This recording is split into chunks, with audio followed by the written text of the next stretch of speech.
อ่ะพี่เจมมาแล้ววันนี้วิ่ง4 คันนะวันนี้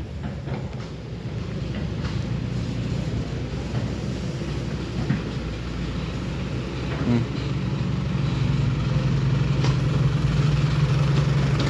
โอ้โอ้โอ้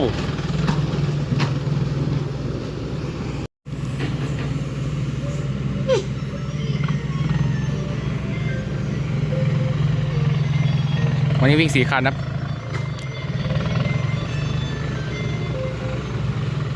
ได้พี่เจมโอเค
อันที่2ตามมาแล้ว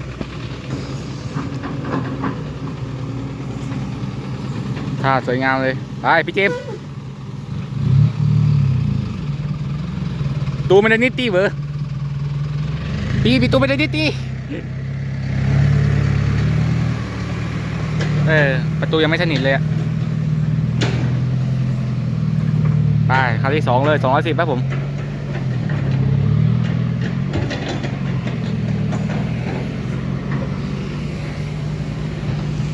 มา211คันครับ4 คันเบาๆว่าวันนี้วิ่งเบาๆ4 คันเอง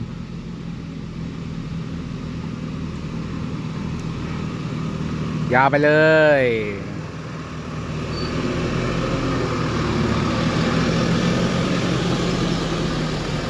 ไปเลยยาวไปเลย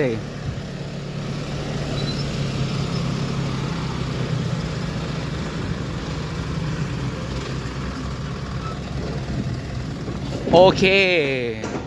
เร็วจังอ่ะประเทศไหนเนี่ยประเทศไหนครับนี้เร็วจังประเทศไหนอ๋อกว่าเยอะเย็นรอบเร็วจังวีกันนะเซ่บี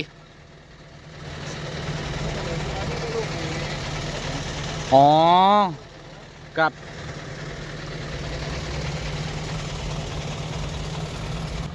นี่พี่คนขับบอกว่าลงทีละคนละแปลงนะครับบางคันนี่คันที่3ฮีโน่ผม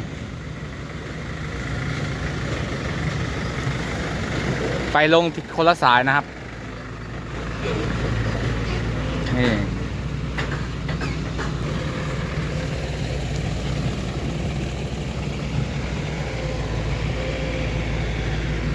ไปงานคนละสายนะครับวันนี้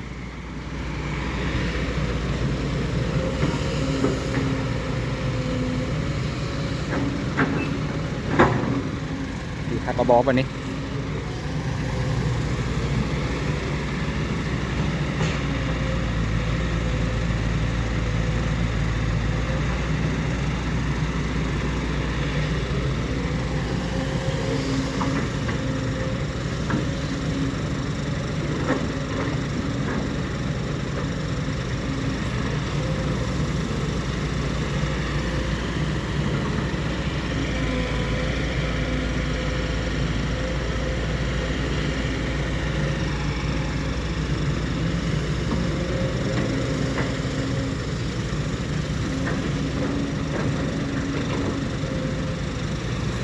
บวมแล้วครับ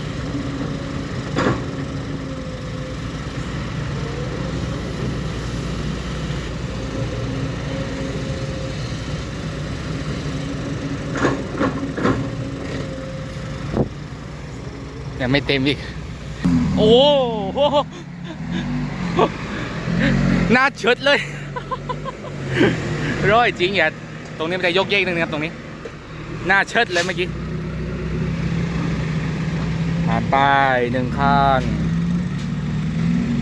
โอเคมาดูฮีโน่กันต่อเลยนะครับคันต่อไป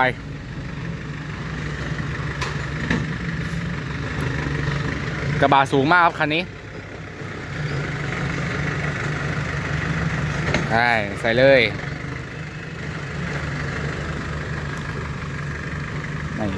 ตัวนี้น่าจะเป็นโดโฉมโดมินิเตอร์ครับตัวนี้รู้สึกว่าโอเค1 ตักแรกครับ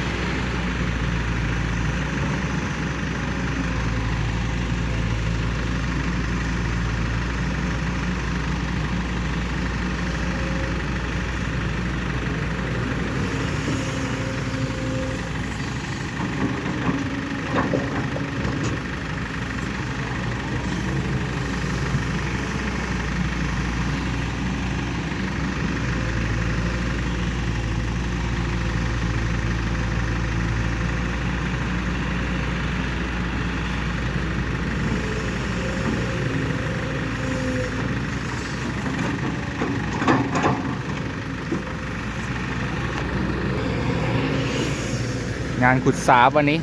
ดูงานขุดสาวันนี้กับโกเบโก้200 รุ่น 8ครับวันนี้รถเบาๆวิ่ง4 คันครับทีมงานก็วิ่งประมาณ4 คันนะครับ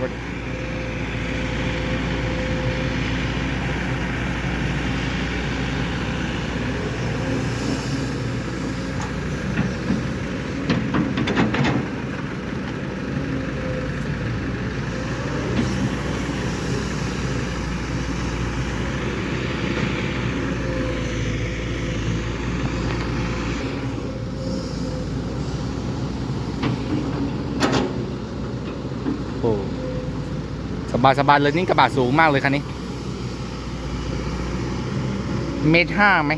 อันนี้ประมาณกี่รั้วเนี่ย1 2 ติ๊กต็อกมันอามาเลยปีอันนี้มันจุ้งจังนะกระบะเนาะอามาใหญ่ตัวนี้มันจุ้งจังอะไรมันจุ้งนะบายเลยจุกไปมาไม้นี่ลงจริงดิจ้ารารถดำบรรทุกลืมตังเจอแล้วต้องเกณฑ์โดยสาระรถบรรทุกเอาแค่นี้โอเคไปโอ้เอายกล้อนี่ไม่ขึ้นล็อกเกียร์ออกตัวก็ล็อกไปเลยยันสุดยอดจริงแม็กโก้รอบร้อยจริงยัน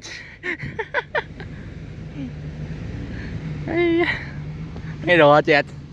โอ้มันยันนี่ว่าเมื่อกี้โอ้นี่แม็กโก้ช่วยเลยเมื่อกี้แหมอ่ะแล้วรอคันเดียวครับมี4 คันนะวันนี้รถเบาๆวันนี้เอาคันต่อไปโอ้โหดันมา2 คันนะรอบนี้210ต่อเราลดเพิ่มครับนี่มาซื้อดินแล้ว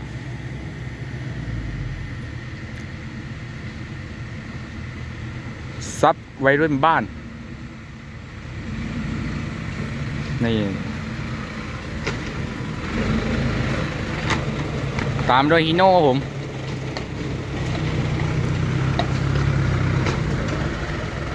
จอดรถตรงนั้นกันให้คันนี้ใส่ก่อนนี่ดูท่อครับท่อกรวยอันนี้ท่อกรวยนะรู้สึกว่านี้ใครรู้แบบนี้ท่อแบบนี้บ้างคอมเมนต์หน่อยท่อเนี้ย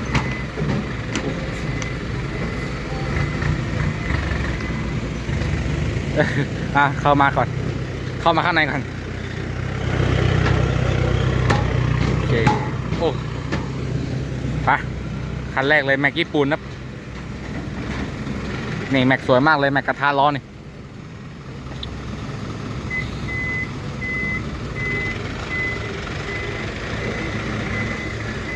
โอ้โหโอเคโอ้โหยังไม่หมดครับยังมีอีกคันนะผม นี่หน้าเลยครับกัญญานัทน้องหมูหวานครับ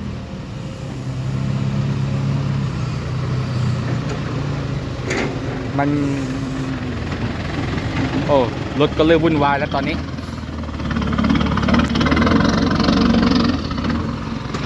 โอ้โหบังตาผมแล้ว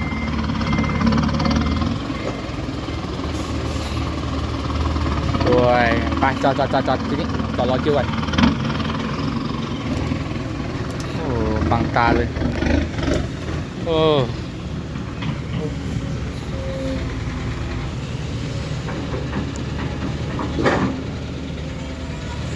วัยรุ่นแม็กญี่ปุ่น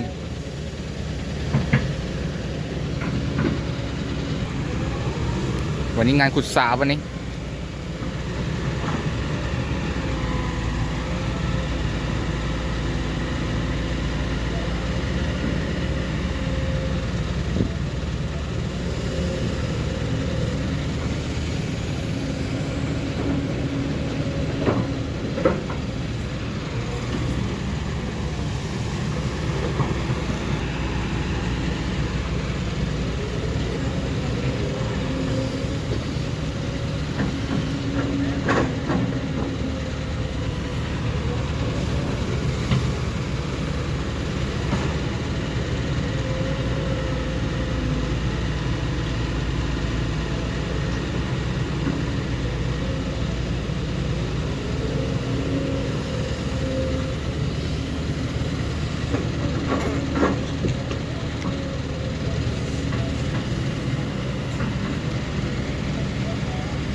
คันแรกก็เต็มแล้ว210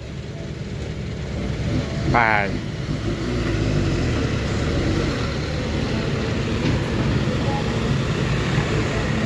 โอ้โหมีเปิดเพลงในรถด้วยมาคันที่2ครับฮีโน่ทีเด็ด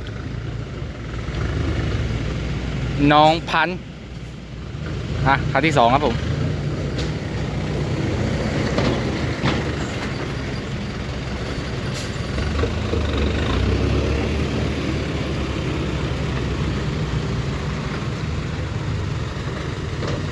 โอเค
นี่เลยทั้งชุดเลยคันนี้